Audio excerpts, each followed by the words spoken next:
J'ai au moins 3 pages de presse.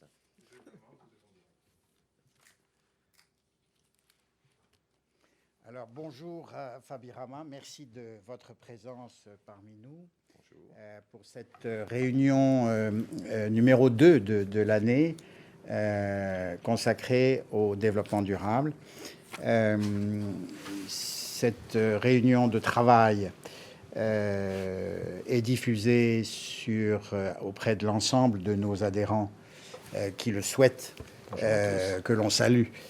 Pour certains d'entre eux, ils doivent être loin, je pense notamment au vice-président de la commission, qui est probablement à Bangkok, et nous regarde, je le salue. C'est la raison d'ailleurs, une des raisons pour lesquelles nous avons fait cette réunion à midi pile. C'est pour permettre à ces adhérents éloignés en Asie de nous rejoindre. Alors, aujourd'hui est la première pierre d'un cycle que nous avons décidé de mettre en œuvre,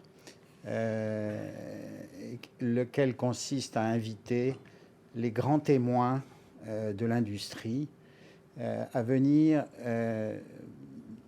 ouvertement, librement, discuter, évoquer, relater ce qu'est le développement durable au sein de leur entreprise, dans la stratégie de leur entreprise, ce qu'elle a pu être, ce qu'elle aurait pu être, ce qu'elle est et ce qu'elle peut devenir. Le développement durable est un thème qui recouvre énormément de réalités, de diversité, de rubriques. Le développement durable est un sujet vaste, universel, dont s'est emparé le monde et les acteurs du monde, qu'ils soient philosophes, politiciens, hommes de pouvoir, qu'ils soient climatologues, qu'ils soient simples citoyens du monde, qu'ils soient proches de la nature ou proches de l'industrie. On est passé des mots, des idées, on est passé du rêve à une réalité qui devient de plus en plus tangible et qui devient aussi de plus en plus contraignante, car derrière le développement durable, il y a tout un corpus législatif qui est en train de se mettre en place au plan international, sous l'égide de l'ONU et sous l'égide des grandes puissances de ce monde, avec, comme toujours, des mouvements de flux et de reflux, des enthousiasmes naissants, puis des enthousiasmes ralentis, des enthousiasmes modérés, des attitudes dubitatives, parfois, pessimistes souvent. Mais tout ceci n'est finalement que la traduction du monde réel, du monde vrai. Rien n'est aisé sur cette planète. L'histoire de cette planète le démontre, mais l'histoire de cette planète est longue. Elle n'est pas terminée, elle se poursuit et nous en sommes à la fois les témoins, mais pas seulement les témoins, nous en sommes aussi les acteurs. Alors faire venir les grands industriels pour illustrer cette réalité, c'est l'ambition de la Commission, c'est l'ambition de l'APEB et nous sommes pour notre part très heureux de vous accueillir, Fabi Rama, aujourd'hui pour inaugurer ce cycle de présentation et de ces témoignages, car nous savons que le développement durable au sein du groupe Total n'est pas une découverte d'hier. Nous savons que des hommes et des femmes, depuis des années et des années et des années, se penchent, réfléchissent à ces questions fondamentales, à cette nécessité de préserver la planète et les équilibres. Tout est une question d'équilibre, disait le philosophe. Il avait raison, il a raison, et souhaitons qu'il ait raison aussi demain et à long terme. Alors, je vous passe le micro avec d'autant plus de plaisir que vous êtes un fidèle membre actif et adhérent de notre sympathique association. Vous en avez été l'administrateur. Et donc, à ce titre, je vous donne amicalement le micro et vous laisse très librement dire ce que vous avez envie de dire. Nous savons bien sûr que vous n'avez pas sans doute la liberté de tout nous dire, car il y a à l'évidence au sein de votre maison des choix stratégiques qui sans doute ne peuvent pas être communiqués, mais vous êtes libre de votre parole, libre du champ de révélation que vous pourrez mettre en œuvre lors de cette présentation. Et j'ai déjà trop parlé. À vous, Fabi Rama. Merci beaucoup, Dominique. Merci à tous de me recevoir dans votre commission. Développement durable, c'est effectivement un sujet qui est d'un grand intérêt, et d'autant plus quand on est une entreprise dans l'énergie, qui est, je dirais, en ligne de front de ces questions par rapport à beaucoup de parties prenantes. Je vous propose de donner mon sentiment sur la chose, mais pas de façon trop longue, et qu'ensuite on puisse discuter, puisque c'est me semble plus pertinent d'avoir un échange et de répondre à des questions ciblées qui vont rentrer dans vos préoccupations, plutôt que faire un exposé. Et vous voyez, j'ai quand même 3 pages de mes grandes feuilles qui sont remplies de petits mots-clés pour lesquels j'ai envie de vous dire 2-3 choses. J'accepte tout à fait l'invitation et je la répercute auprès de nos adhérents qui ne peuvent pas être présents autour de la table. Les adhérents présents, je les salue, ils sont derrière la caméra, mais je les salue et les remercie de leur présence.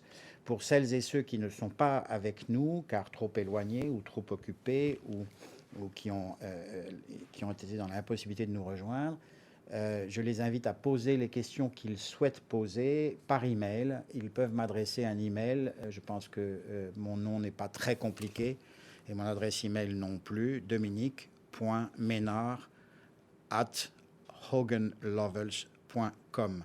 Et je répercuterai immédiatement les questions à notre invité, de façon à ce que cette interactivité, vous puissiez, même en étant absent physiquement, en profiter et nous en faire profiter. Merci. 4 points que je voudrais aborder dans un petit exposé, on va dire.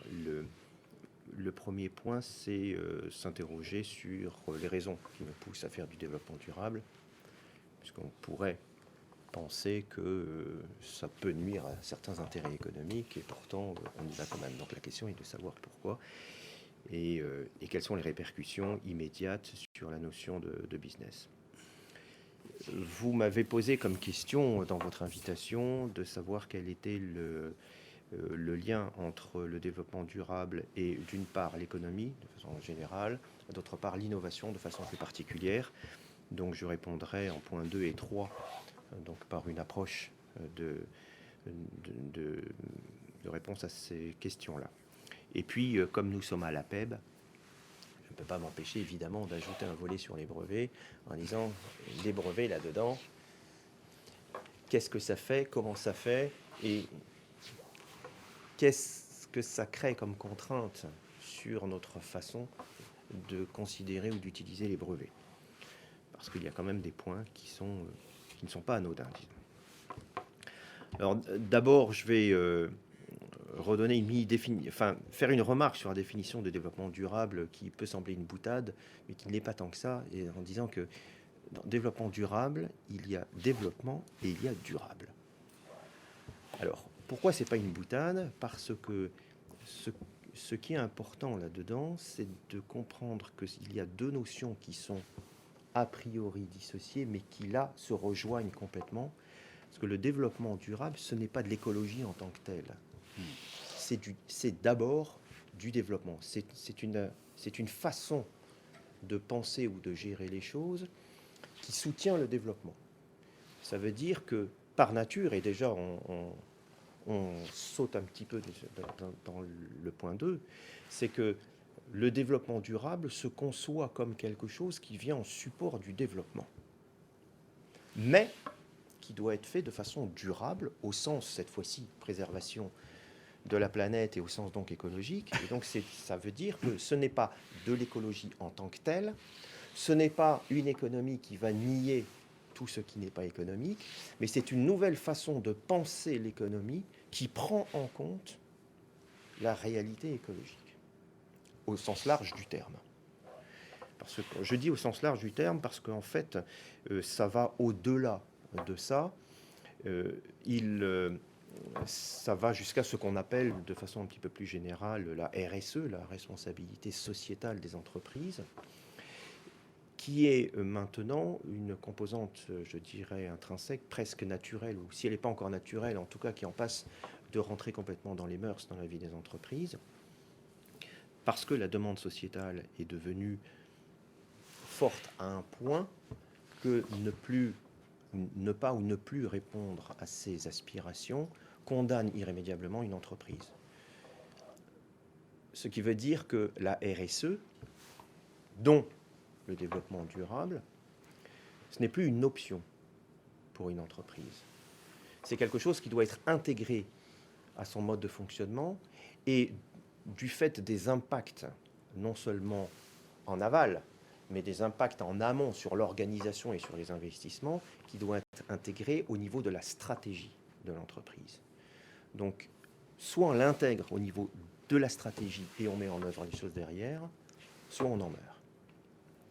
Notre PDG, Christophe de Margerie, a l'habitude de nous asséner régulièrement un mot qui est vraiment un mot-clé dans son discours, qui est acceptabilité. Je crois qu'une fois qu'on a compris que ce mot est un mot-clé, tout le reste s'entend directement et naturellement. Donc, ce qui veut dire que on voulait avoir des activités économiques, on doit les penser autrement et donc rentrer dans un cadre de développement durable. Le développement durable, donc, en tant que tel, n'est pas un business en tant que tel, en tant qu'un but, mais c'est une façon différente de le faire. Et là, on tombe dans un espèce de glissement, comme diraient les Américains, it's not for business, but it's about business. C'est une expression qu'ils utilisent notamment quand ils parlent de la valorisation de la recherche dans les universités, qui exprime le fait que même si initialement on ne fait pas quelque chose pour gagner de l'argent et pour faire du business, dès lors qu'on veut le faire de façon durable, on est obligé de le faire dans les règles de l'art du business pour que l'activité soit rentable et qu'elle puisse perdurer. Et quand on parle de développement durable, évidemment, durable est une contrainte forte. Ça veut dire que quel que soit ce qu'on met en place en termes de développement durable, il faut le faire d'une façon économiquement viable. Et là, si la chose n'avait pas comme but de faire de l'économie, elle tombe de ce simple fait dans le mode de fonctionnement de l'économie. Et donc, c'est le premier lien vers cette économie. Et donc, le premier élément de réponse à la question 2, comment le développement durable impacte l'économie. C'est un premier élément de réponse. Et donc, il devient une branche de l'économie, par nature. Ensuite, comment il impacte de façon un petit peu plus concrète l'économie, c'est que on va regarder les typologies d'activités qui relèvent du développement durable, et puis pour chacune de ces activités, on va regarder comment il faut les mener, donc comment elles s'inscrivent dans l'économie, et comment faire en sorte de rentrer dans un espèce de cercle vertueux qui fait que, puisque cette activité dont le but est d'améliorer l'écologie de l'économie, eh bien, devient elle-même rentable économiquement, elle permet de générer d'autres améliorations de la partie écologique de la chose. Et donc, il faut rentrer dans ce cercle vertueux. Je prends un contre-exemple. Alors, j'espère qu'il n'est pas encore un contre-exemple, mais en tout cas, un mauvais départ. Le solaire. Le solaire est apparu immédiatement comme la solution au problème de l'énergie, au problème de l'énergie propre. Et puis tout le monde s'est lancé dans le solaire. Et on a créé une espèce de bulle du solaire comme il avait été créé une bulle de l'Internet. Je ne rentre pas sur l'ensemble des mécanismes qui sont intervenus à ce moment-là, entre les Chinois qui ont fait du dumping, les subventions des gouvernements qui se sont arrêtées, les différences également d'approche du marché technologique entre l'Occident et les pays d'Asie, où en Occident, on veut d'abord que ce soit parfait avant de le mettre sur le marché, alors qu'en Asie, on met sur le marché et puis après on verra bien comment on améliore. Hein. Bon. Résultat, deux phénomènes. Dans les pays occidentaux, ça a été la déroute. Les entreprises du solaire ont déposé le bilan pour un grand nombre d'entre elles. Et paradoxalement, ce sont celles qui ne font pas que ça qui ont survécu. Je prends l'exemple de SunPower, qui est une filiale de Total, qui a perdu autant d'argent que ses collègues, mais ses collègues qui ne faisaient que ça, quand vous perdez 1 milliard, vous déposez le bilan. Bon, alors, paradoxalement, c'est parce que SunPower appartient à une société pétrolière qu'elle n'est pas morte. D'accord. Bon. On reviendra sur cet aspect de la nécessité des investissements et donc de pouvoir déterminer qui peuvent être les acteurs.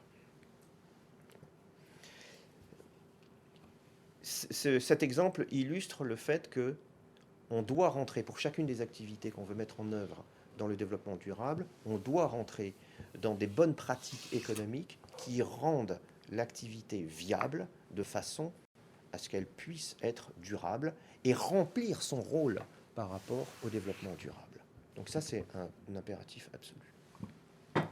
Quelles sont les typologies d'activités?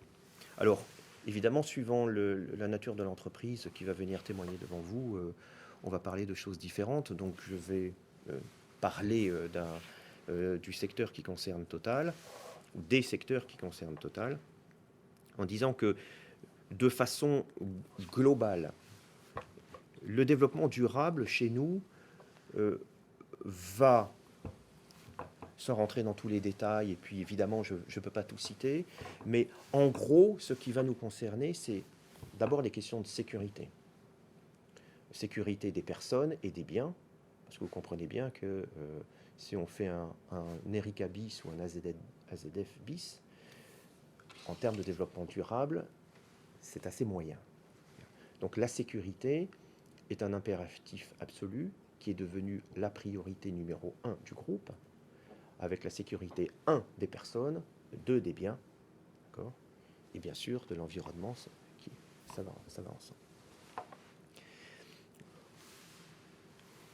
Un deuxième point majeur, évidemment, c'est de réduire l'empreinte écologique de nos activités, mais aussi des choses que nous fournissons. Ça veut dire plusieurs choses. Empreinte écologique, pour pratiquer nos activités et pour fournir ce que nous offrons à nos clients, il nous faut évidemment des grosses usines. Et qui dit grosses usines dit à la fois inévitablement une certaine quantité de pollution, mais aussi une certaine gourmandise en termes d'énergie. Donc on se trouve dans une situation où pour fournir de l'énergie, on doit en consommer beaucoup. Donc là, c'est un des points clés sur lesquels nous travaillons de façon assidue, donc réduire la consommation d'énergie de nos propres équipements, puisque ce sont quand même des équipements qui étaient gourmands. Quand ils ont été construits, déjà les technologies n'étaient pas aussi sophistiquées, et puis les problématiques n'étaient pas de la même façon au cœur des préoccupations. Ça va donc de la réduction de la consommation d'énergie en tant que telle à la réduction de l'ensemble des pollutions diverses et variées, des torchères, ça va, l'émission de CO2, bien entendu, les émissions de gaz carbonique, ou de tous les polluants, les produits, les déchets, donc toutes les problématiques de recyclage qui font partie des contraintes que nous nous sommes posées. Et puis, il y a un autre volet dont on parle peut-être un petit peu moins spontanément, c'est tout ce qui est l'accompagnement sociétal. Dans le développement durable, surtout quand on est une entreprise internationale, on travaille dans beaucoup de pays, dont certains sont des pays difficiles politiquement, mais ce n'est pas l'objet du développement durable à proprement parler, mais dont un grand nombre sont des pays qui n'ont pas le même niveau de vie que ceux que nous avons ici. Et dans la responsabilité sociétale, il y a l'engagement d'un accompagnement des populations qui sont concernées par nos implantations.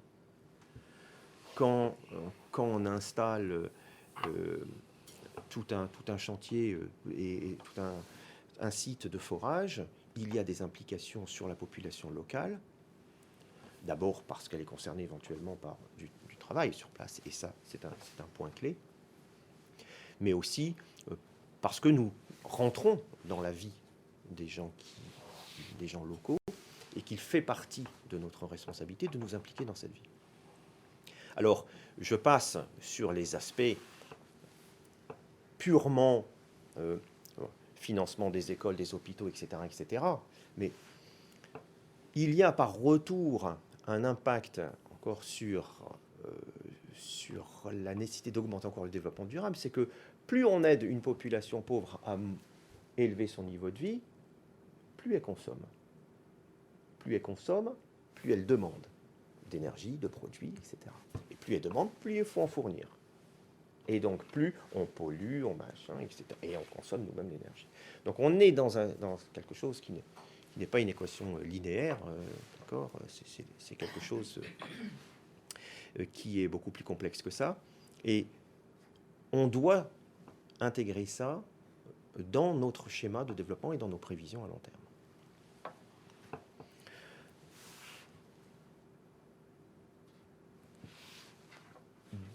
Alors, on pourrait rentrer, mais on le fera peut-être sous forme de questions-réponses, dans des détails de la façon dont on essaye de mettre en œuvre ou dans les priorités que nous décidons de mettre sur telle activité par rapport à telle autre.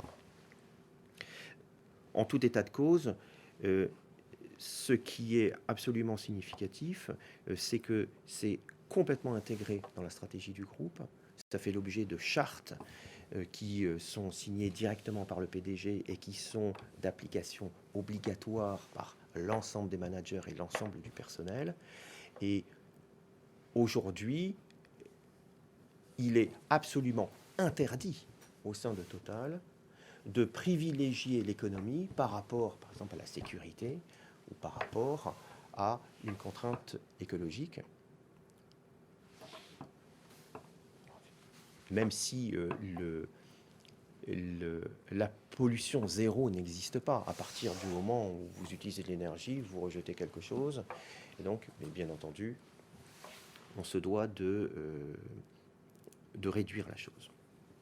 Alors, pour compléter un petit peu ces aspects économiques, il faut savoir qu'on est dans une position qui est une position de contrainte. Quand on est énergéticien, on est dans une situation aujourd'hui dans laquelle on a une augmentation de la population mondiale et donc une augmentation de la demande en énergie. De plus, cette population mondiale, on vient de le dire, augmente son niveau de vie, ce qui augmente encore la demande. Et en même temps qu'on doit donc augmenter l'offre qu'on met en place, on se retrouve confronté à ce nouvel élément de stratégie obligatoire qui est le développement durable et qui demanderait à l'inverse de réduire les consommations d'énergie. Et donc, on est vraiment devant un défi majeur qui consiste à assumer notre responsabilité, qui consiste à fournir de l'énergie aux gens, et en même temps assumer notre responsabilité qui consiste à ce que l'empreinte de cette fourniture soit la moins marquée possible. Alors, vous comprenez que ça, plus le niveau de vie, c'est vraiment quelque chose qui est une contrainte qui est de plus en plus forte et qui nous pose un certain nombre de problèmes et de questions. On entend des réponses ici ou là, ou des remarques sur lesquelles je vais revenir, qui ne sont pas forcément exactes, mais je vais préciser.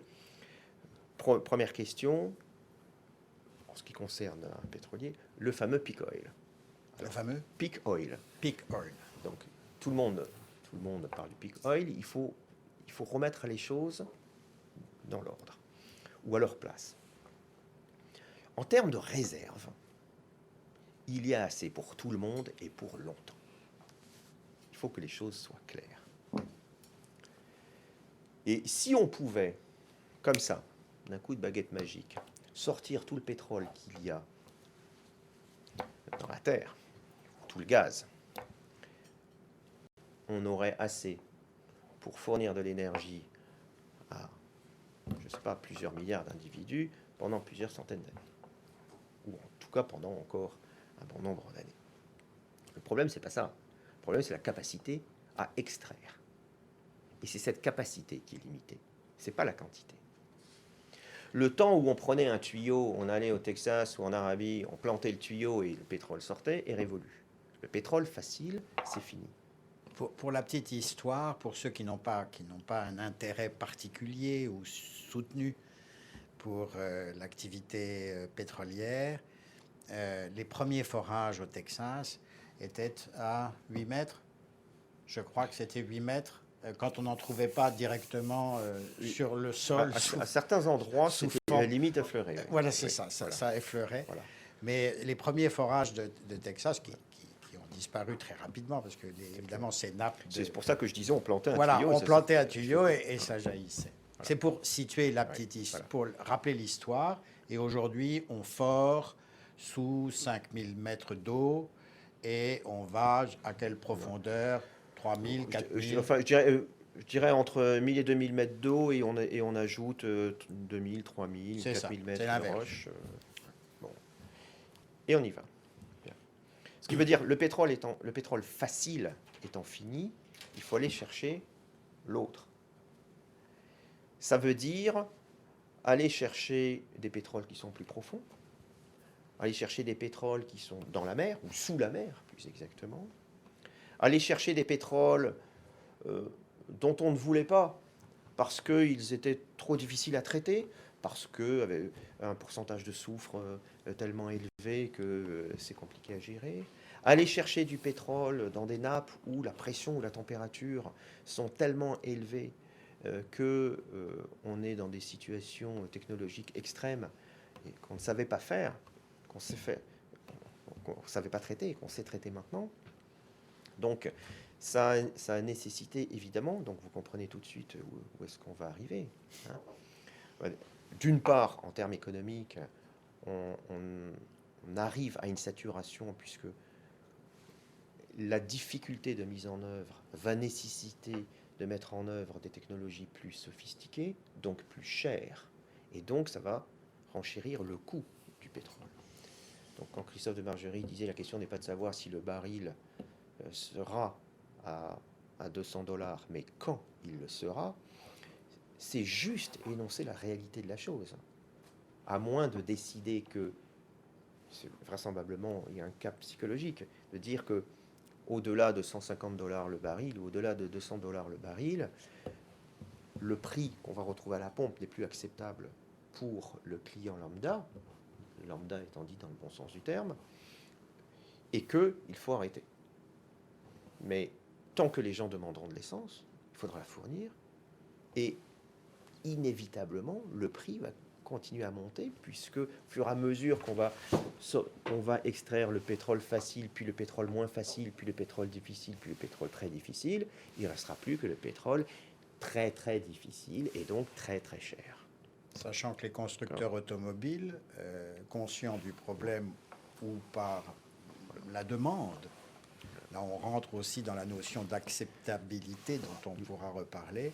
Dans le même temps, on réduit considérablement les consommations des véhicules automobiles, puisque quand il y a 20 ans, il était classique d'avoir une automobile qui consommait 20 litres au 100, alors qu'aujourd'hui, la même typologie d'automobile va consommer 4 litres, 4 litres 5 ou 5 litres. Tout à fait. C'est un des points que je devais de citer dans la réduction de l'empreinte écologique. J'ai dit qu'on réduisait l'empreinte de notre côté, c'est-à-dire notre utilisation de l'énergie et nos rejets non écologiques, mais on le réduit également chez nos clients. Ça veut dire fournir des additifs ou des carburants qui vont faire que la consommation va diminuer. Et donc on verra en termes d'innovation qu'est-ce que ça demande. Alors, l'ensemble des choses qu'on vient d'énoncer implique qu'on va, d'une part, modifier nos process, si on veut réduire notre empreinte, mais ça ne va pas suffire. Parce que modifier nos process, ça va réduire l'empreinte écologique, mais ça va que peu augmenter notre capacité d'offre et donc notre capacité à répondre à cette demande grandissante. Donc il faut nécessairement que nous nous lancions, et c'est déjà fait bien sûr, dans la fourniture d'énergies alternatives qui vont venir compléter. Idéalement, et c'est le rêve des écologistes, donc le rêve avoué des écologistes, c'est pas compléter, c'est remplacer. Mais maintenant, il y a une réalité physique et une réalité économique. Les projections les plus optimistes, alors, sauf à ce qu'un coup de baguette magique amène des ruptures technologiques en grande quantité, et évidemment, on ne peut pas mettre ça dans les prévisions. Dans les prévisions, quand on fait des prévisions économiques en matière, qui impliquent des technologies, de façon générale, on considère toujours des améliorations incrémentales. Et donc, ça donne des schémas qui sont validés par les économistes. Et on arrive à prévoir qu'à l'horizon 2030, l'ensemble des énergies alternatives devrait représenter à peu près 18% du mix énergétique. 18% du mix énergétique, ça veut dire qu'il faut encore qu'on... Alors, 18% d'une demande qui a augmenté entre-temps. Oui. Ce qui veut dire que la quantité représentée par les 82% n'est pas beaucoup inférieure à la quantité d'aujourd'hui, donc des énergies fossiles. Ça veut dire qu'il faut continuer. Il faut continuer, et ça fait partie de notre responsabilité. On ne peut pas dire, bon, on est d'accord, on arrête. Parce que demain, toute l'économie s'arrête. L'économie a besoin d'énergie. Et ça veut dire, pour continuer à fournir la même quantité, ça veut dire développer des technologies de plus en plus sophistiquées, puisque le pétrole facile est fini. Et donc, on doit faire des investissements de plus en plus lourds pour produire la même offre, la même. Et à côté de ça, on se doit de participer à la construction d'une nouvelle offre. Donc là, j'en profite pour revenir sur ce que j'esquissais tout à l'heure, c'est que ces nouvelles... On devrait inventer un système aussi qui gère le temps en même temps, la météo en même temps que l'énergie, je pense. Mais on n'y arrivera pas aujourd'hui. Si je reprends l'exemple du solaire et de l'hécatombe qu'on a eu dans le monde du solaire, on se rend compte qu'en fait, développer des nouvelles énergies, de façon générale, ça coûte très cher. Autre exemple, nous nous sommes essayés à l'éolien. L'éolien était déjà mature. On s'est rendu compte que le prix d'entrée, puisque la technologie est déjà mature, est exorbitant. Et exorbitant et en plus se heurte à des difficultés sociétales paradoxalement, puisque c'est la société au nom de l'écologie qui a demandé l'éolien et qui au nom de la nuisance locale, cette fois-ci, par l'habitant qui est à côté de l'éolienne, rencontre des problèmes d'implantation qui sont assez monstrueux et qui obligent à repenser l'éolien en disant bon ben c'est pas là qu'il faut le mettre, c'est en pleine mer, et si c'est en pleine mer, eh bien la technologie va être beaucoup plus compliquée. Donc l'éolien facile est déjà mort. Et il faut aller vers un éolien qui est beaucoup plus sophistiqué, beaucoup plus compliqué à gérer, et qui va demander des investissements encore plus lourds. Le solaire n'est pas mature à ce point. Donc le solaire nous intéresse. Donc, nous y sommes. Bon. Mais parce que ce sont des technologies qui demandent des investissements colossaux, paradoxalement, eh bien, les pétroliers font partie des sociétés les mieux placées pour entrer et développer ces marchés. Précisément parce qu'il faut des entreprises qui ont beaucoup d'argent. Alors, soit des investisseurs financiers mettent beaucoup d'argent, soit des entreprises, comme les nôtres, en mettent beaucoup. Le financier, s'il met beaucoup d'argent, il va se retrouver face à une structure qui est une structure uniquement solaire, si c'est du solaire qu'il s'agit, et qui va lui demander de l'argent. Et se retrouver devant ce risque qui est de la faillite, et donc ce risque qui a été avéré pour un grand nombre d'entreprises. Heureusement, il y en a qui restent, et le solaire perdure, et va continuer, en tout cas à remonter selon les schémas prévisionnels. Bon.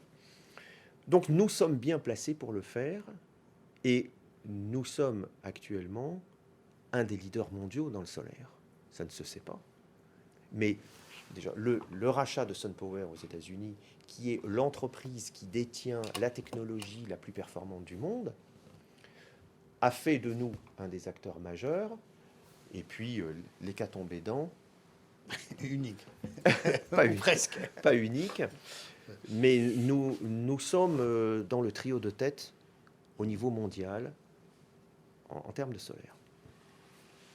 Numéro 1 européen, enfin numéro 1 européen, on ne peut pas le dire comme ça, puisque SunPower est aux États-Unis. C'est vraiment quelque chose, là encore, qui fait partie de notre stratégie et qui a été complètement intégré et qui maintenant fait partie non seulement de notre stratégie, mais comme je l'ai dit tout à l'heure, qui fait partie de notre responsabilité sociétale. Alors, comment tout ceci se décline en termes d'innovation? Parce que ça nous intéresse, puisque nous sommes des praticiens des brevets. À un moment, il faut qu'on quitte la philosophie et l'économie pour dire ça, c'est de l'innovation. Les pistes sont diverses. Et on se retrouve confronté à des réflexions tout à fait différentes. 3 grands schémas. Un premier schéma qui consiste à dire nous avons un existant et nous devons améliorer cet existant pour qu'il produise davantage, mais qu'il produise mieux et qu'il produise plus propre. Ça veut dire, dans l'esprit, faire de l'optimisation, faire de l'incrémental sur ce que nous avons. Mais vous savez, optimiser, c'est toujours pareil. Hein. Les 80 premiers pourcents du process prennent 80% des moyens, et les 20% qui restent prennent les autres 80% des moyens. D'accord ? Donc, c'est jamais fini. Et c'est quelque chose de compliqué, c'est quelque chose qui est un processus perpétuel et qui concerne, dans la philosophie, de la même façon, un petit peu toutes les branches. Bon, évidemment, ça va se décliner suivant les technologies de façon différente. Mais la philosophie est la même. Je regarde l'existant et j'essaye de faire en sorte que ça fasse mieux et plus. Ensuite, j'ai l'autre schéma qui est de dire nous nous lançons dans des activités que nous ne pratiquions pas. C'est le cas du solaire, c'est le cas de la biomasse. Comment faire ? Comment rentrer dans ce jeu qui est innovant par nature et pour lequel nous n'avions pas de compétences. Donc là, on s'est organisé autour d'un schéma d'investissement. nous sommes des investisseurs et en même temps de coopération scientifique et technique. L'idée est de dire, nous ne savons pas quelles seront les technologies qui demain seront les bonnes technologies. Alors, dominantes, pas au sens prise de pouvoir sur le marché, mais qui pourront être développées de façon rentable, au sens de ce que j'ai dit tout à l'heure, et donc avec la possibilité d'être durable. Donc l'idée est simple. Eh bien, je vais scruter les entreprises naissantes qui se bâtissent autour des embryons de technologies qui commencent à se construire. J'investis dans ces entreprises. Et puis, si j'ai investi dans les bonnes, demain, celle qui sort, je serai déjà dedans. Alors, je serai déjà dedans, ça veut dire plusieurs choses. Ça veut dire, j'investis, je suis partie prenante de l'entreprise en tant que telle, entreprise, mais également, j'ai développé un certain nombre de partenariats et un certain nombre d'échanges pour m'approprier du savoir-faire de technologie qui va me permettre de continuer par ailleurs les développements, en parallèle, en coopération ou à côté, selon les cas de figure. Donc ça, c'est une stratégie qui est maintenant qui marche bien au sein de l'entreprise, au sein du groupe. Donc nous avons en interne une direction en charge des investissements financiers dans ce type d'entreprise. Et ceci se fait évidemment en collaboration avec les entités du groupe qui ont des programmes de recherche qui viennent s'associer à ces startups de façon à développer ensemble un savoir-faire, que la start-up profite de nos moyens pour se développer plus vite, et nous, de leur avance ou du fait qu'elles détiennent déjà par avance une technologie, pour faire un saut et rentrer directement là-dedans. Donc, nous faisons ça, donc je le disais, pour le solaire, et nous le faisons pour la biomasse. La biomasse, j'en profite pour faire un aparté qui revient sur le sujet de départ, qui est le développement durable. La biomasse de deuxième génération. D'accord ? Puisque là, on a évidemment un sujet éthique qui pourrait se résumer en il n'est pas acceptable de prendre dans l'assiette de gens qui n'ont que ça à manger des choses pour faire rouler nos voitures. Parce que la biomasse de première génération, en gros, c'est quand même ça. Hein. Prendre les graines des plantes oléagineuses qui servent de nourriture aux uns pour mettre dans les réservoirs des voitures des autres. Donc ça, ce n'est pas acceptable. Si ça a pu l'être pendant un certain temps, c'est parce que les quantités étaient faibles et puis que c'était de l'expérimental, si je peux dire. Donc aujourd'hui, nous nous tournons délibérément vers des recherches poussées pour arriver à des techniques concernant la deuxième génération, la biomasse, à savoir celles qui vont utiliser les parties non comestibles des plantes, et puis, par ailleurs, tous les déchets organiques qu'on peut trouver ici et là. Ou des choses qui sont renouvelables par elles-mêmes, le bois par exemple, où on peut, avec des programmes intéressants, eh bien, recycler les forêts, et comme ça se fait par ailleurs pour d'autres choses.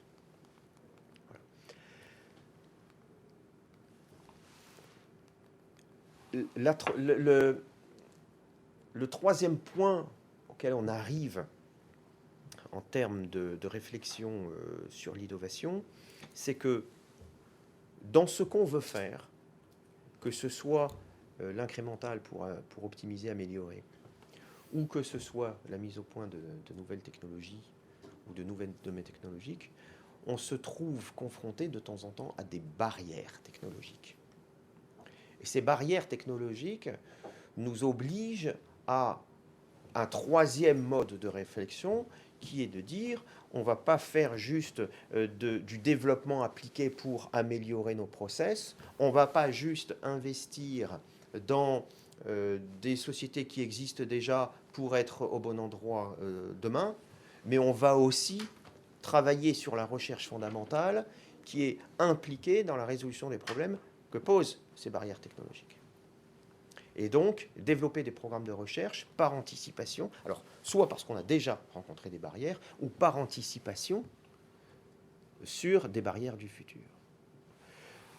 Si je reviens sur la question du solaire, aujourd'hui, je disais tout à l'heure, à l'horizon 2030, dans le mix énergétique, l'ensemble des technologies alternatives, dites vertes, représentera 18%. Parce que on considère, et c'est vraisemblablement ce qui va arriver, on considère que l'innovation est incrémentale.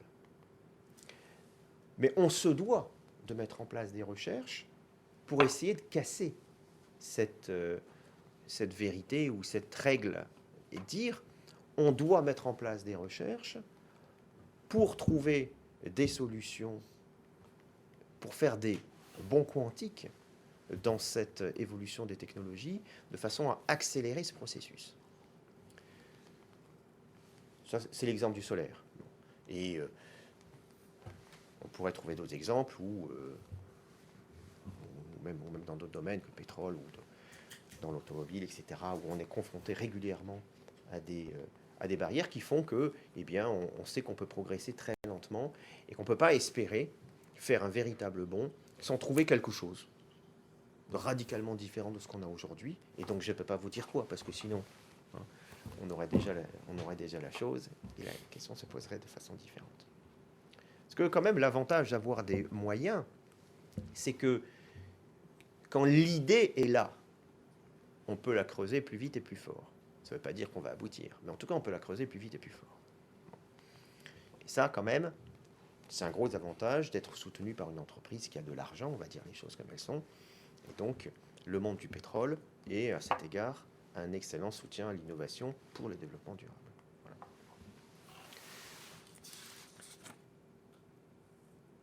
Les brevets. On ne peut pas ne pas parler de brevets. Alors, comment devons-nous gérer ou comment vont être gérés les brevets là-dedans et quelle réflexion cette problématique du développement durable nous fait avoir sur les brevets? Bon, d'abord, le rôle premier des brevets ou le rôle conféré aux brevets de façon inhérente par le système du droit des brevets fait qu'on va continuer, évidemment, à s'en servir de façon classique, en disant les brevets sont là en tant que support du business et donc pour protéger notre liberté d'exploitation, le cas échéant, l'exclusivité de nos marchés, etc., comme d'habitude. Donc ça, évidemment, avec l'intérêt intellectuel que le panel des technologies concernées va augmenter et donc, évidemment, on va travailler sur des technologies plus diverses, ce qui a au moins le mérite d'augmenter encore l'intérêt intellectuel pour la chose.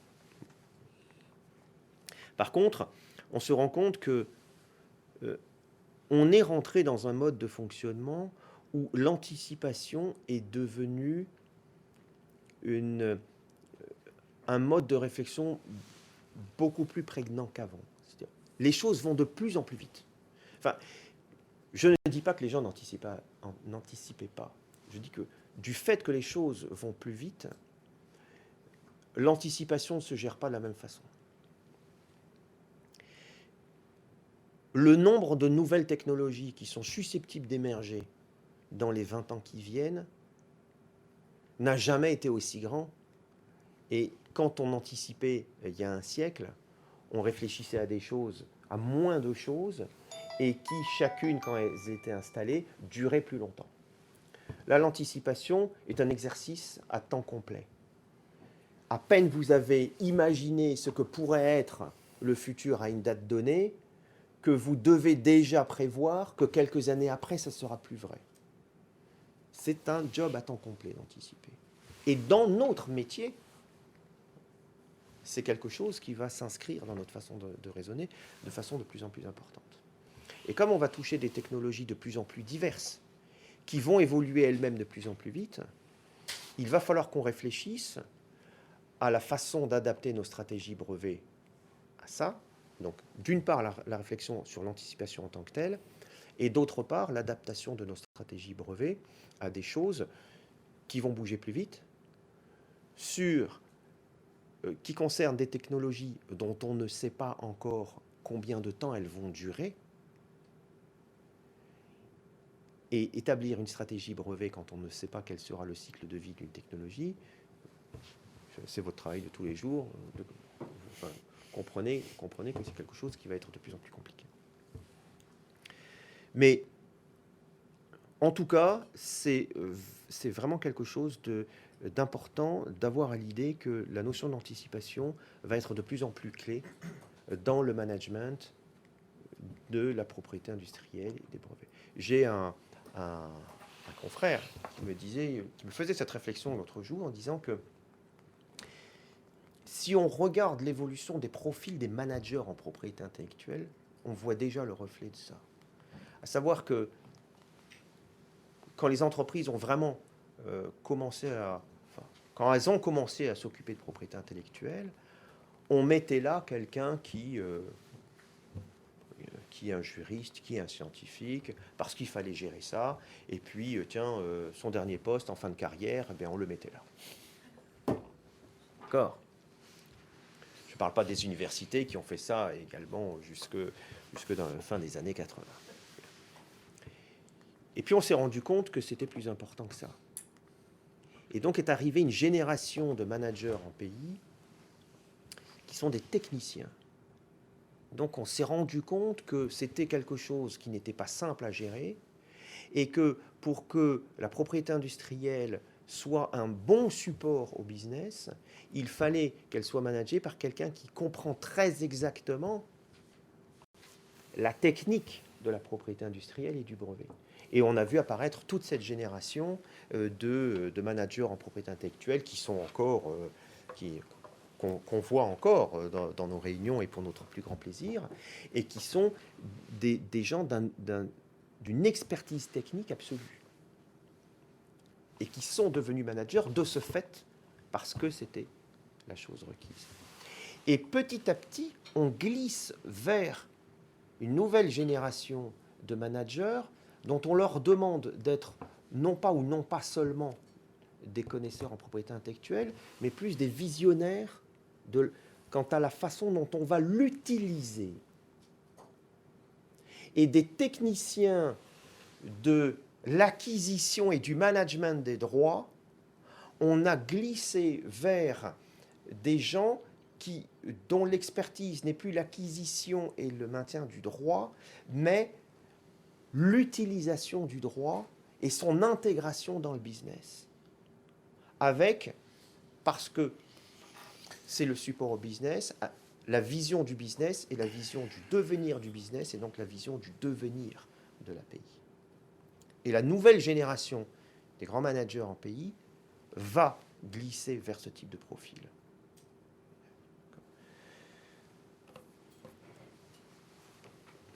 Je passe sur les évolutions de l'API en tant que telle.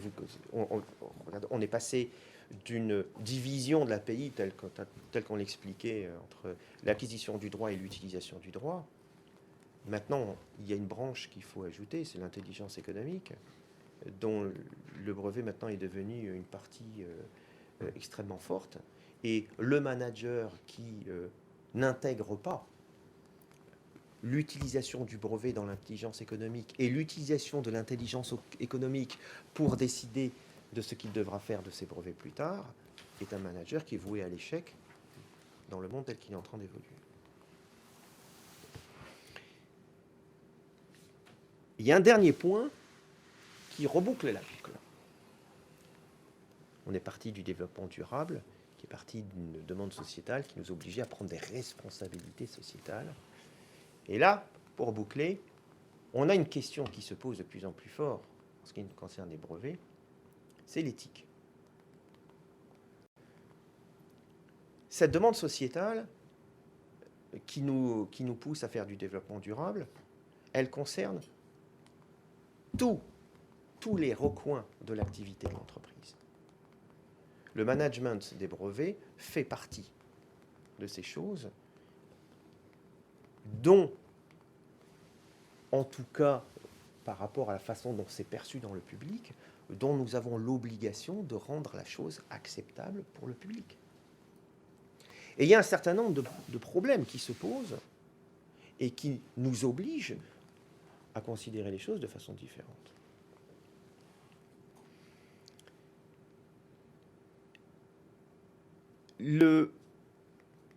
On a des demandes sociétales qui viennent à l'encontre du droit des brevets. Évidemment, ça part de bonnes questions.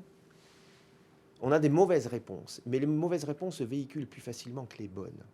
Et c'est pour ça que notre contrainte éthique va devenir plus forte. Je m'explique. Partons d'une bonne question. Le brevet est un droit d'interdire. Je suis une big pharma, je détiens des brevets sur des médicaments qui peuvent soigner des gens. Et parce que j'ai le droit d'interdire, eh bien, ce médicament est à un prix qui le rend inaccessible aux populations des pays pauvres. D'accord ? Il faut dire les choses telles qu'elles sont. De façon légitime, on peut se poser la question de la pertinence de garder un système de brevet quand il y a un enjeu humanitaire. Donc la question est bonne. La réponse qui est véhiculée par les médias et par les opposants et tenants de tous bords de l'antimondialisation, et avec, en ayant enlevé tous les guillemets et en y allant, je dirais, en tout cas sur ce point, avec une lacune quant à la réflexion, c'est de dire supprimons les brevets et de ce fait, tout le monde aura accès aux médicaments. Bien, vous savez tous que si on supprime les brevets, pas de retour sur investissement, donc arrêt de la recherche, et donc évidemment tout le monde a accès aux médicaments, mais ça sera les derniers, parce qu'après il n'y en a plus. Bon, alors il faut expliquer ça aux gens. Ça fait partie de notre job d'expliquer ça aux gens. C'est important ce que je viens de dire. Ça fait maintenant partie de notre job d'expliquer ça aux gens. Parce que le système des brevets qui permet de soutenir une économie qui a besoin d'être durable, le système des brevets a besoin d'être durable aussi. Et si on laisse, pour des bonnes questions, mais s'installer des mauvaises réponses qui peuvent nuire à ce système, eh bien la durabilité elle-même peut en supporter les frais. Et personne mieux que nous peut expliquer à ses amis, à sa famille, au grand public, à des étudiants, etc., à des managers, à des politiques, que la réalité est différente de ce qu'on entend dans les médias. Donc, à partir de maintenant, ça fait partie de notre job. Pour autant, il faut donner des réponses. Alors, il y a des réflexions qui se font. Oui, est-ce qu'on peut, de la même façon que on va créer des licences obligatoires sur certains médicaments, dans certaines conditions, et quand vraiment on a un problème de santé majeur, est-ce qu'on pourrait, parce que là on est dans un problème de santé majeur de la planète, par analogie, définir une façon de qualifier des brevets verts, et par rapport à ces brevets, autoriser, selon l'endroit et l'urgence, eh bien, autoriser l'autorité locale à se passer de l'autorisation du détenteur de droit. On se retrouve devant un problème, là encore, que nous devons être capables d'expliquer à nos parties prenantes. Qu'est-ce que ça veut dire un brevet vert ? Parce que ce qui est vert, ce n'est pas le brevet, c'est la façon dont on va utiliser la technologie protégée par le brevet. Et c'est là toute la différence. Alors, est-ce que dès lors qu'une technologie peut servir à une cause verte, le brevet doit être déclaré vert et donc être libre de droit ? Là, vous voyez qu'on est tout de suite dans une position qui est abusive. Et par ailleurs, est-ce qu'on doit interdire la réflexion complètement ? Je n'irai pas non plus jusqu'à cet extrême. Donc, il faut qu'on participe à la discussion. Nous avons un devoir d'y participer et de proposer des éléments de solution pour ne pas être vus comme ceux qui restent sur leur position en disant « c'est à nous, vous ne touchez pas ». C'est notre business et nous serions vus comme nous protégeons notre business parce que nous voulons faire de l'argent, quoi qu'il en coûte à la planète. Donc, on doit réfléchir et on doit être force de proposition aussi. L'éthique. Alors, si j'ai encore quelques minutes. J'ai tout le temps.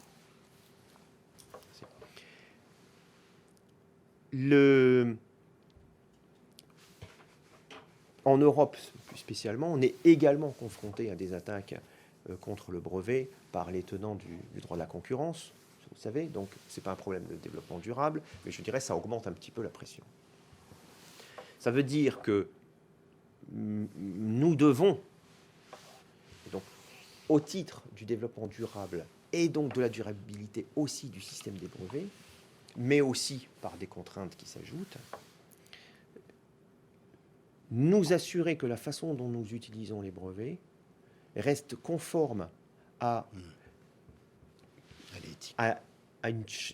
quelque chose qui est acceptable par nos parties prenantes, donc conforme à l'éthique, de façon à ce qu'on puisse expliquer qu'on peut et qu'on doit continuer à utiliser ce système. Et je reviens là-dessus sur le contrat social que représente le système des brevets, qui consistait à dire, pour pouvoir participer au développement et au bien de l'ensemble de la communauté, nous obligeons les entreprises à divulguer le contenu de leur technologie, en contrepartie de quoi nous leur offrons une période d'exclusivité qui va leur permettre d'avoir un retour sur investissement. C'est le contrat social sur lequel est basé le système des brevets. Et là où l'éthique est mise à mal, c'est quand l'utilisation des brevets sort de ce contrat social. Parce que si nous voulons pouvoir expliquer à nos parties prenantes qu'il faut maintenir le système des brevets parce qu'il est basé sur un contrat social, eh bien, il faut interdire les pratiques qui sortent de ce contrat social. Absolument. Plus personne n'ignore que je suis un acharné du combat contre les patent trolls. C'est un exemple typique, en ce qui me concerne, de l'utilisation qui sort du contrat social. Je ne produis rien, je n'ai rien à protéger en termes de retour sur investissement. Je pille la société de façon globale, juste pour mon petit bonheur, au détriment d'ailleurs souvent de start-up qui sont obligées de mettre la clé sous la porte à cause d'un mauvais procès ou de l'obligation d'un accord qu'ils ne peuvent pas supporter financièrement. Donc, voilà ma façon de boucler et de dire, on est parti du développement durable, on a regardé ce que ça impliquait en termes de business pour une entreprise, du fait des nouvelles obligations écologiques apportées dans le cadre de ce business et donc de son économie, il faut innover. Cette innovation, en ce qui nous concerne, dans notre vie de tous les jours, eh bien, autant elle supporte le business, autant notre activité brevet supporte cette innovation, mais notre façon de concevoir, de mettre en œuvre et de penser l'utilisation des brevets pour le futur doit rejoindre le côté éthique qui ferme la boucle du développement durable. Voilà.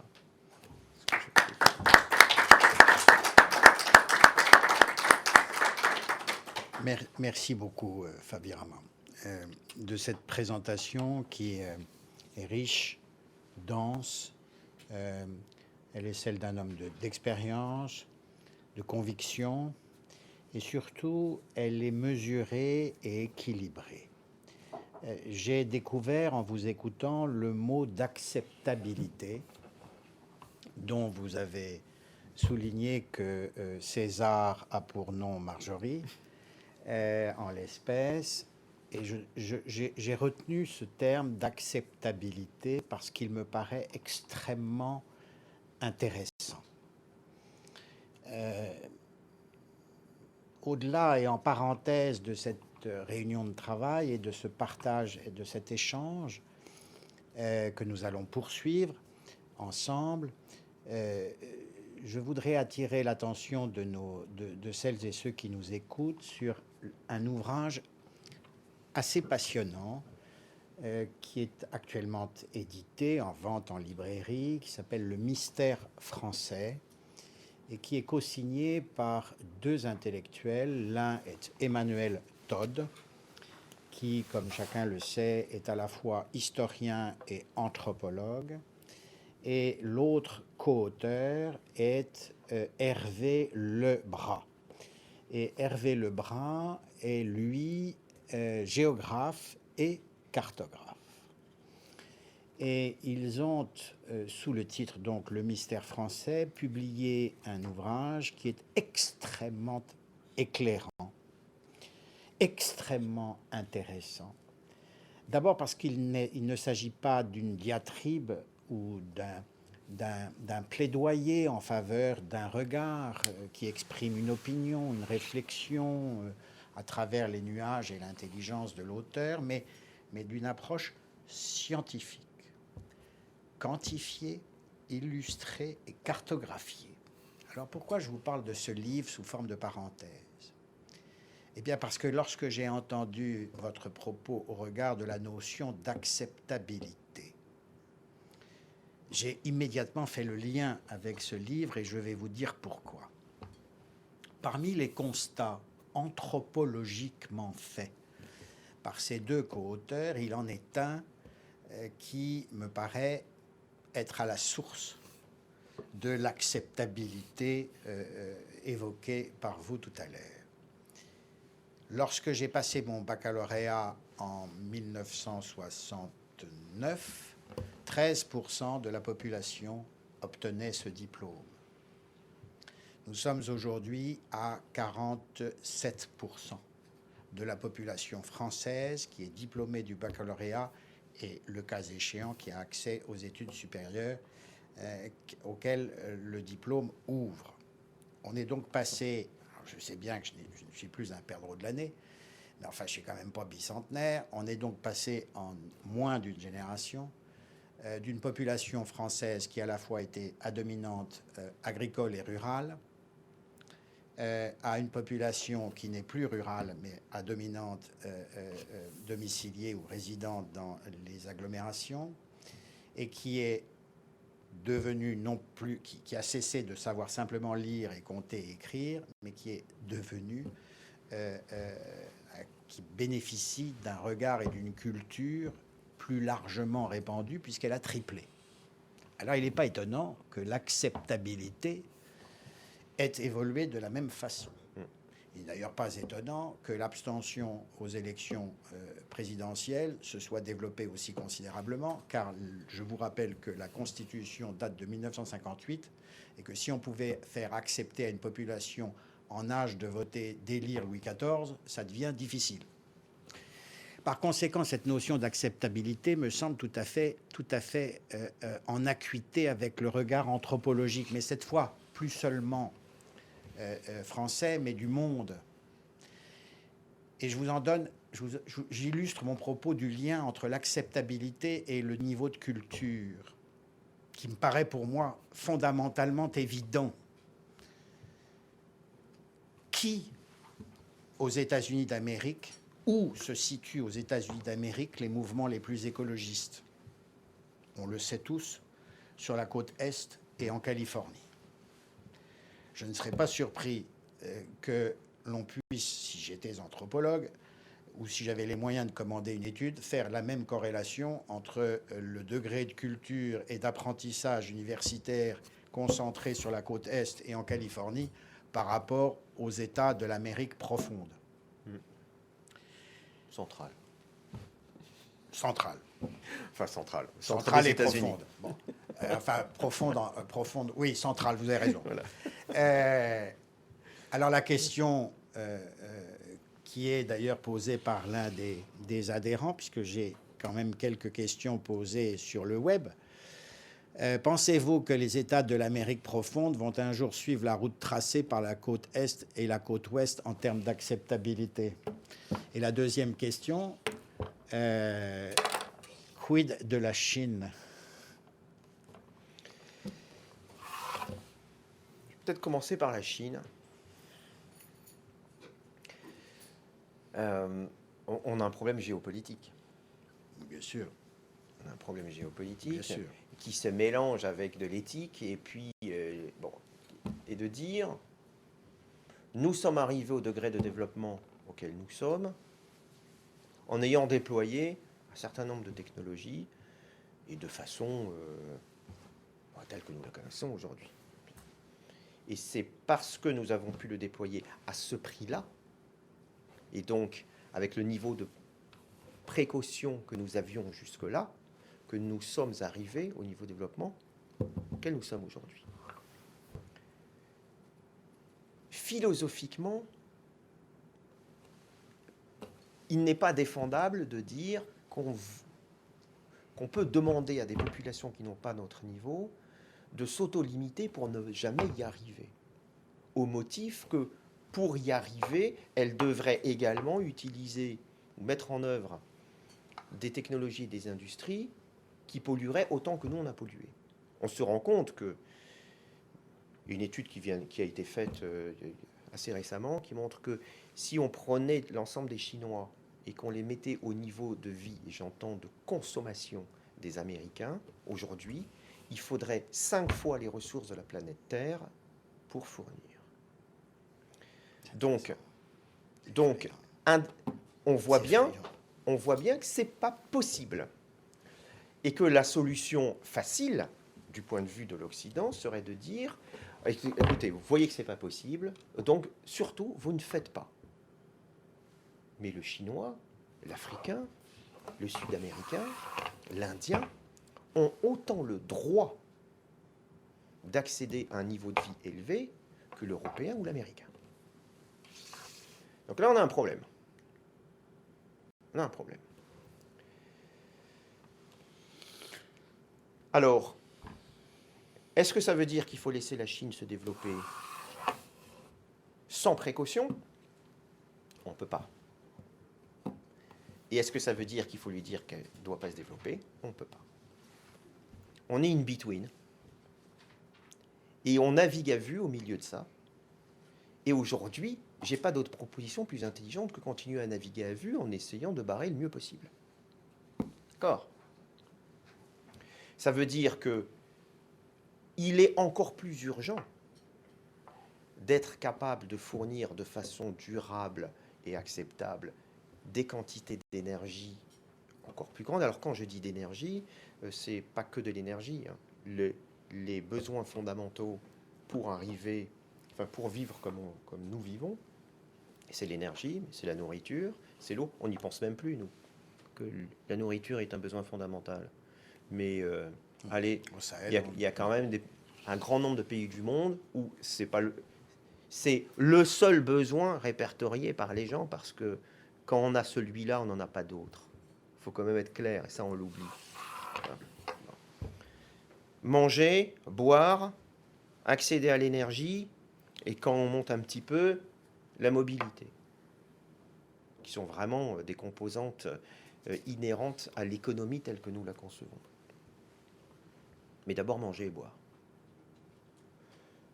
Alors ça sera une autre question que la Chine, mais l'eau, c'est la guerre de demain. Je veux dire, c'est pas un scoop. C'est déjà la guerre d'aujourd'hui. C'est déjà la guerre d'aujourd'hui, mais demain, ça sera, cette guerre sera plus importante que d'autres, si je peux dire. Bon. Alors que faire avec la Chine? Je pense que la coopération. Alors, je n'engage personne d'autre que Fabien Rama, donc sur des avis que je partage avec moi-même, que je vous livre, mais qui sont personnels. Je pense que la coopération, de toute façon, à long terme, est la seule solution viable. Aider la Chine, elle va déjà très vite, déjà, espace de nous, en termes de qualité technologique, elle est déjà au même niveau que le reste du monde. Par contre, l'aider à mettre en place des solutions qui vont satisfaire ses besoins en termes d'élévation du niveau de vie, pour que ce soit le plus possible compatible avec cette nouvelle contrainte qui consiste à ne pas achever la planète. Et si on ne coopère pas, bien, il n'y a aucune raison de les faire accepter, d'aller moins vite ou de faire différemment. Une autre conséquence fâcheuse, c'est qu'il y a une redistribution des richesses, des moyens et de l'économie qui est une réalité, que certains appellent brutalement mondialisation et sans autre forme de procès condamnent, mais qu'on ne peut pas arrêter. Il y a un affaiblissement du niveau de vie de l'Occident ou des pays développés, parce qu'on est quand même dans un système dans lequel on ne peut pas que créer. Je dirais la création de valeur ajoutée ne suffit pas à satisfaire la demande, et que donc il y a un effet de vase communicant qui prend un bout ici pour en mettre ailleurs. Le côté sympa de la chose, c'est que quand on prend 1% du niveau de vie ici, ça augmente de 20% le niveau de vie là. Oui. D'accord. Mais expliquer à quelqu'un qu'il faut qu'il baisse son niveau de vie d'1%, c'est jamais facile. Mais ça fait partie des choses. Ça fait partie des choses que nous devons, nous, considérer comme devant être, si on veut arriver à faire quelque chose. Après, il y a, pour d'autres pays, il y a aussi des aides. Je n'ai pas parlé aussi dans le développement sociétal, de solutions énergétiques, parce que l'accès à l'énergie fait partie aussi des responsabilités des fournisseurs d'énergie, et l'accès à l'énergie à tout le monde. Aujourd'hui, 2/3 de la planète est en insuffisance énergétique. 2/3. Et aujourd'hui, si on amène une centrale solaire ordinaire et qu'on la met au fin fond du Zimbabwe ou au milieu de l'Inde, qu'est-ce qui va se passer à la première panne? Rien, ça ne marche plus. Voilà. Ça veut dire que là encore, on a un enjeu technologique qui va consister, faire paradoxalement, à mettre au point des nouvelles technologies pour fabriquer des produits qui sont moins sophistiqués. Plus simple, oui. Mais qui vont continuer à fonctionner, quelles que soient les conditions. Comme les pompes à eau en Afrique, Voilà. on met des vieux systèmes de pompes à eau dont certains remontent au XVIIIe siècle parce qu'il n'y a pas de mécanisme, il n'y a pas de réparation, il n'y a pas de courant électrique. Voilà, nous on développe des lampes solaires qui sont des lampes portables, excessivement simples, Toutes simples. et qu'on met au soleil la journée et qui la nuit vont rendre de la lumière, et ensuite, et en plus on peut brancher dessus des petits appareils électriques, et donc comme le téléphone mobile vient suppléer à l'absence d'infrastructure, et bien les gens peuvent faire fonctionner leur mobile parce qu'en plus d'avoir de la lumière, ils ont suffisamment d'électricité pour recharger leur mobile. Et donc on a un vaste programme autour de ça, qui est déjà développé dans plusieurs pays. On va arriver en 2014 à 5 millions d'unités. Voilà, ça fait partie des choses. Alors, la Chine, le centre des États-Unis. Là, c'est de l'ingérence politique, si je réponds. Parce que c'est un pays qui est encore pour quelques années la première puissance mondiale, et dont une partie, au centre géographique de la bête, a un niveau de perception qui n'est pas aussi avancé que les parties périphériques. Je crois que ça relève du rôle des politiques des États-Unis d'essayer d'équilibrer un petit peu la chose. C'est pas à nous, surtout pas à moi, d'aller voir. C'est une question un peu polémique, mais volontairement polémique. J'entends derrière cette question, on fait des choses aux États-Unis qui ne sont pas conformes à ce qu'on considère comme acceptable en termes de développement durable en Europe. Disons les choses, parlons des gaz de schiste. C'est un peu ça l'idée. C'était la question aussi. C'est un peu ça l'idée. On est encore là confronté à la bagarre entre l'économie et l'écologie. Et donc on est dans un système qui essaye de combiner les deux à travers ce qu'on appelle le développement durable, mais si on est dans un moment de grande... Suivant qu'on est dans un moment de crise économique ou de crise écologique, il y en a un des deux qui va tirer la couverture de son côté. C'est peut-être un bout d'explication. Le deuxième, c'est que il y a quand même beaucoup... Alors maintenant, sur la technologie en elle-même, il y a beaucoup de choses qui sont dites, là encore, et qui vont au-delà de la réalité, en termes de dangerosité. Je ne dis, entendons-nous, je ne suis pas en train de dire, attention, ce que vous entendez à la télé, c'est complètement faux et c'est parfaitement vert, la fracturation hydraulique, c'est pas ça l'idée. C'est que si... Votre président, d'ailleurs, a toujours dit ce que vous venez de dire, en ajoutant, mais étudions les solutions. Voilà. Il y a deux types de réponses. La première, c'est de dire, sur la technologie qui est utilisée aujourd'hui, il y a certaines conditions d'utilisation qui ne sont pas dangereuses. Si on craint que la fracturation hydraulique, si c'est trop près de la surface, abîme quelque chose, eh bien, il suffirait de s'interdire de le faire quand c'est près de la surface. Et si c'est à 2000 ou à 3000 mètres de profondeur, eh bien, les risques n'existent pas et on pourrait se permettre. C'est une piste de réflexion. La deuxième, et c'est celle sur laquelle nous voudrions travailler de façon un peu plus explicite, c'est de dire il faudrait travailler, on doit travailler sur des solutions alternatives pour l'exploration des mêmes types de champs. D'accord ? Donc, une technologie alternative à la fracturation hydraulique pour aller chercher les mêmes gaz de schiste ou les mêmes pétroles de schiste. Donc ça, nous travaillons là-dessus. La seule chose que nous regrettons, c'est que, en ce qui concerne la France, en tout cas, qu'on n'ait pas eu l'autorisation d'essayer. Oui, d'accord. C'est très français. La demande de notre côté était de dire, commençons par voir s'il y a un sujet. Et puis, s'il y a un sujet, c'est-à-dire que s'il y a effectivement des gaz de schiste en France, il y en a. On se posera la question de savoir comment aller les chercher. On sait où ils sont. Et on veut bien prendre l'engagement de s'interdire d'aller les chercher tant qu'on n'a pas trouvé une solution alternative en termes de technologie. La réponse a été non, vous n'avez pas le droit d'aller voir s'il y en a. Voilà. Touche pas. Bon. Après, mon droit de réserve... oui. Va me... Chacun comprendra. Mais moi, je vais dépasser le droit de réserve. On souffre en France depuis longtemps. Alors, l'acceptabilité, le fait que ce ne soit pas acceptable, peut venir de comportements excessifs. C'est exactement ce que vous disiez en disant le système des brevets avec le pacte social est un bon système à condition qu'il ne soit pas dévoyé. Oui. Ce discours-là, c'est celui de la PEB. C'est Oui. fondamentalement celui de la PEB. Et si vous regardez ce qui a été écrit sur ce thème tout au long des années de vie de notre sympathique association, ça a toujours été le credo de la PEB. Le système des brevets est un bon système, il est source de progrès, il est source d'amélioration de l'humain et de l'environnement humain et des soins et des systèmes de mobilité et autres, mais à condition que la philosophie du brevet soit respectée et qu'il y ait un équilibre. Le fait que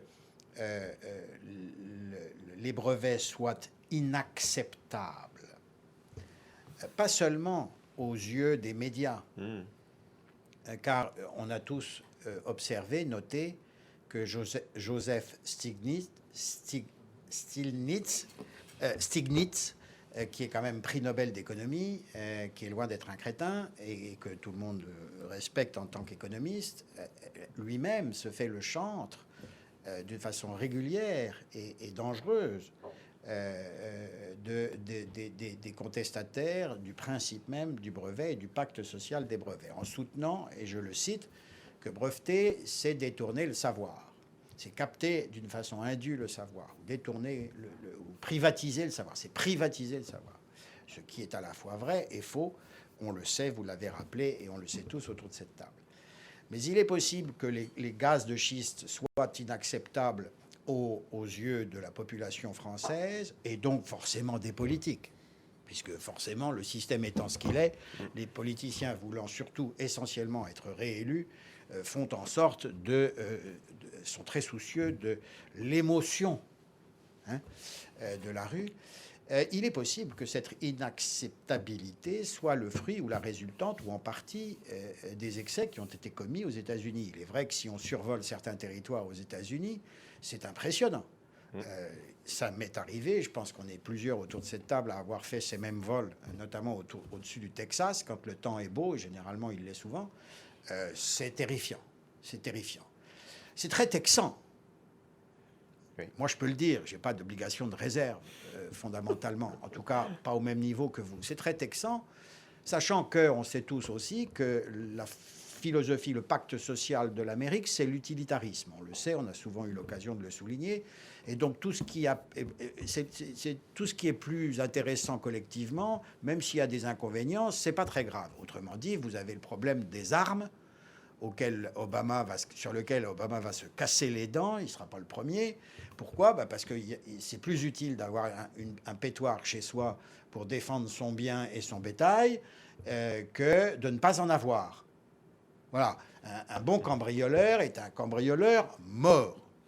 Et si, certes, il y a quelques accidents, il y a quelques givrés qui, de temps en temps, prennent une Kalachnikov pour aller dans une maternelle, puisqu'il semble que ce soit maintenant la cible à la mode, université ou maternelle. Effectivement, on a peu de chance d'avoir une opposition armée dans ces lieux d'éducation et de paix sociale, mais c'est mieux pour y faire un carnage. Mais c'est accessoire, c'est anecdotique. Alors ça, c'est la démarche américaine. C'est-à-dire, les Américains, fondamentalement, bon, ça pollue, oui, c'est dégueulasse au Texas, mais on s'en fout, nous, on est dans l'Oklahoma, donc c'est pas grave.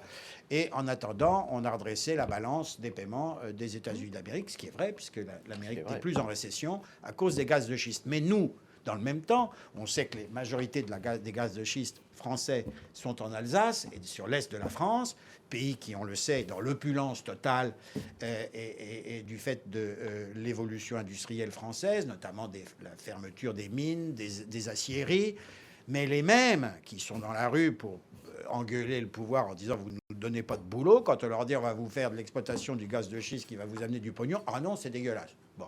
Donc ça, c'est très français, ça renvoie au bouquin de tout à l'heure. Mais retenons la notion d'acceptabilité. Parce que je trouve que ça, c'est une notion fondamentale. Avant de voir le web, je suis sûr qu'il y a des questions de nos amis adhérents présents, et donc avantage leur est donné. Oui, mon cousin. J'ai une question ou une remarque en même temps en ce qui concerne... La question est de Jean-Gabriel Ménard. Fabien Ramaniang a beaucoup insisté au début de son exposé sur la RSE, la responsabilité sociétale de l'entreprise. Et j'y ai repensé quand on a parlé de la Chine, bien sûr, et des États-Unis. Cette notion que vous avez dite absolument fondamentale et qui n'est plus une option, et ça doit être intégré, mais vous parliez de l'Europe.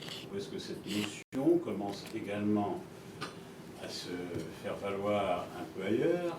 Comment? Est-ce qu'il y a des organisations qui essayent de fédérer un petit peu cette notion? Oui. Est-ce qu'on est vraiment totalement... Enfin, là, j'avoue un peu mon ignorance, mais j'imagine que c'est plutôt en France en particulier, peut-être dans quelques autres pays européens, mais ça reste quand même une notion assez étroite dans le monde et qui n'est pas sans avoir des répercussions aussi sur le problème de la compétition. J'ai envie de dire que Dominique a déjà répondu à cette question, parce que la RSE n'est pas une option dans la mesure où la demande sociétale est forte. Ouais. La demande sociétale est liée au niveau d'éducation. Donc dans un pays où le niveau d'éducation est plus faible, les gens vont moins se préoccuper, sauf à ce qu'ils soient concernés directement, parce que l'usine est à côté et qu'elle les a pollués, ou parce qu'il y a eu une catastrophe dans une ville où ils ont de la famille et ils se sentent concernés. Mais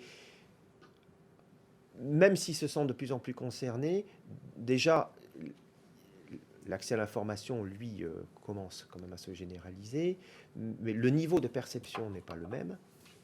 Et puis, parfois aussi, le droit de contester n'est pas le même. Oui. En Chine, il est relativement modeste, oui. Donc, quand le gouvernement français dit « je vais faire ça », et que ça ne plaît pas au peuple français, le peuple français descend dans la rue. Et le gouvernement français dit « Bon, ben, je vais réfléchir. Okay. Je fais court. Hein. D'accord. Au Japon, les grèves se manifestent par un brassard. Et en Chine, grève n'a pas. Bon, voilà. Donc, si une entreprise, alors, si le gouvernement promeut l'expansion économique à tout va, ça donne une carte blanche aux entreprises. Et si par ailleurs, dans le même pays, les gens n'ont pas le droit de manifester leur mécontentement, eh bien, le niveau de RSE va être beaucoup plus faible. Ouais. Donc, en fait, on pourrait effectivement voir une corrélation assez forte, j'imagine, entre les endroits où le niveau de RSE des entreprises est élevé et le niveau d'éducation des gens. Et plus, enfin, mixte, niveau d'éducation et liberté individuelle. Et conscience collective. Philippe, je crois que vous aviez une question. J'ai senti... Oui, merci. On comprend bien... Philippe Schmitt, oui, parce qu'on ne vous voit pas. Alors, je dis à ceux qui nous écoutent... On comprend bien dans vos propos que le développement durable est directement lié comme composant de la démocratie. Ça devient tout à fait clair dans votre intervention. Mais j'aimerais revenir quand même sur des éléments qui me paraissent importants. C'est comment rendre, si j'ai bien compris, acceptable quelque chose qui n'est pas forcément. Oui. Et vous avez évoqué, à propos de l'empreinte écologique, vous l'avez évoqué en début de votre intervention, vous avez mis en avant l'idée que votre groupe utilisait la notion de charte interne pour effectivement faire primer certains intérêts sur d'autres. Elle est contraignante, hein. C'est un document contraignant, hein, la charte. Vous considérez que c'est la voie, c'est celle de votre groupe? Ou bien est-ce que l'on peut imaginer aussi un autre système qui consiste à identifier et à valoriser le carbone? C'est par exemple la mise en place d'un marché du CO2, du carbone, où on laisse la place aux agents économiques de se réguler entre eux à partir de l'identification d'une valeur et d'une quantification. Alors, il y a beaucoup de questions dans votre remarque. D'abord, le lien avec la démocratie. Je pense que la démocratie aide, mais il n'y a pas un lien direct dans le sens que c'est pas parce qu'il n'y a pas de démocratie qu'il ne faut pas avoir une conscience en termes de responsabilité sociétale. Je pense. La démocratie aide. Et elle pousse, et elle aide. Mais, et d'ailleurs, pour un groupe qui travaille dans différents pays, nos actions en termes de responsabilité sociétale s'appliquent, même si dans le pays en question, il n'y a pas de démocratie. Donc, le lien n'est pas tout à fait direct, même si ça aide. En ce qui concerne l'utilisation, vous citez le marché du CO2. J'ai peur. À partir du moment où vous dites marché, j'ai peur des dérives. Si il s'agit simplement... Alors, déjà, il y a deux choses. Il y a une chose qui ne me plaît pas sur le fond et cette crainte d'autre part. Je vais commencer par le fond.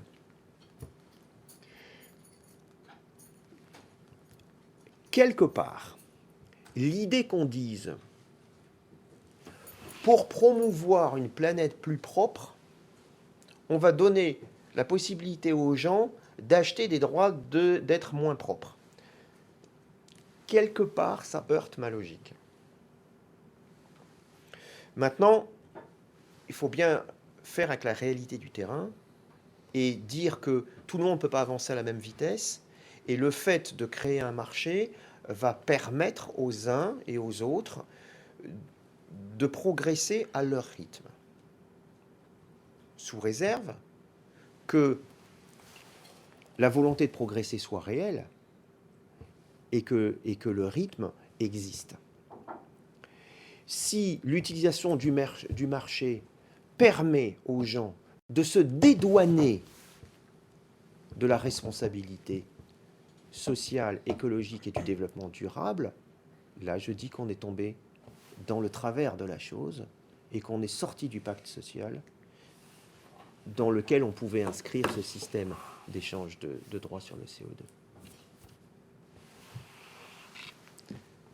Oui. Merci Fabirama. Pardon, vous vouliez... J'aurais voulu rajouter simplement quelque chose. Si on n'est pas sur l'hypothèse des agents du marché qui eux-mêmes le régulent et qu'on suppose qu'effectivement ils ne sont pas vertueux dans leur comportement, est-ce qu'on va... Ça a été le cas. Hein. sur un système effectivement de contrôle de leur comportement. Vous avez évoqué tout à l'heure l'intervention dans certains pays où vous mettiez en place des infrastructures pour le développement social, mais d'autres vous diront, pour contraindre les pays et se protéger par rapport à des comportements dans des pays qui ne seraient donc pas sanctionnés, on aurait des pratiques de taxes lors de l'importation de produits qui ne seraient pas labellisés. Oui, mais la Chine, voilà, on est dans... durable. Et à partir de là, on déplace le curseur vers qui accorde ce label. Et on parle régulièrement des ONG notamment. Oui, mais regardez ce qui s'est passé avec les taxes sur les avions. Les équilibres géopolitiques sont tels. Là, vous avez vu... Regardez, je vais vous donner un autre exemple d'abus. Une usine sidérurgique qui arrête de produire, mais qui refuse de fermer parce que, en vendant ses droits à polluer, elle gagne plus d'argent qu'en produisant. Donc,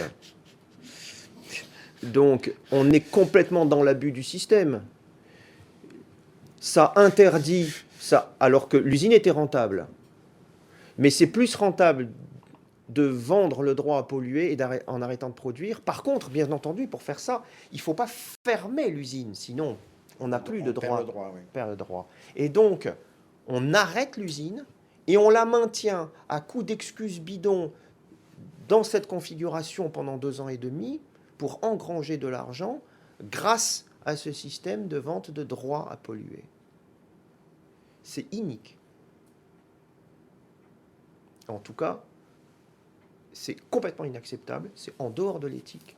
Et en ce qui me concerne, c'est niet.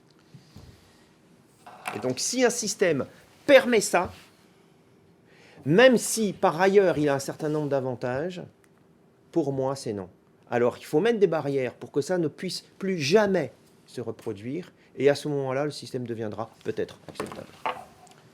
Merci Fabi Rama. Je pense que notre réunion, d'abord, a respecté parfaitement le timing et c'est toujours, je suis toujours heureux de le souligner parce que finalement, ça n'est pas si courant dans ce pays. Ça aussi, ça fait partie des choses auxquelles nous essayons, un message que nous essayons de délivrer. Merci de votre intervention. On a tous noté qu'il était tout sauf langue de bois. Il était fort parce que langage de conviction, de sincérité. En fait, j'avais encore 2 questions venant du net, mais vous y avez répondu grâce aux questions de nos participants. Nous allons clôturer cette réunion. Merci à celles et ceux qui nous ont rejoints sur le web. Merci à Onel qui est avec nous et qui est le garant de la qualité à la fois des images et du son.